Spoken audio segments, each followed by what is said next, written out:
حالا که با ساده ترین بخش اتوکد و خود نوار ابزارها صفحه اتوکد آشنا شدیم، بهتره سراغ بخشای مهمتری بریم.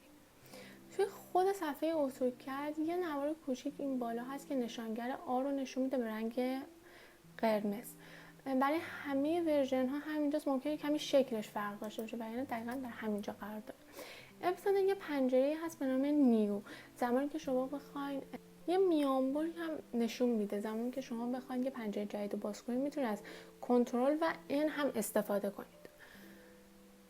بعدی اوپن هسته. شما زمانی که بخواید یه پروژه قبلی رو یا یه پروژه قدیمی رو بخواید باز کنید و بخواید یه سری ویرایش روش انجام بدید یا به هر دلیلی میتونید از این پنجره استفاده کنید.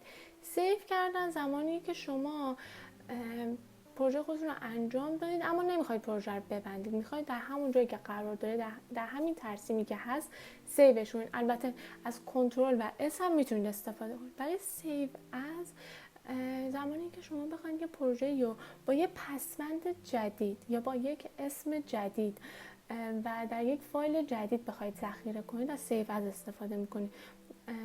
زمانی که سیو از رو بزنید که پنجره باز میشه، شما مسیر رو به اتوکد نشون میدید و یه اسم جدید انتخاب میکنید. اما مهمترین بخش اینه که با پسوند DWG باید اتوکد رو سیو کنید. اینجا هم خودش زده DWG پسوند پروژه های اتوکد و صفحه خود اتوکد هستش.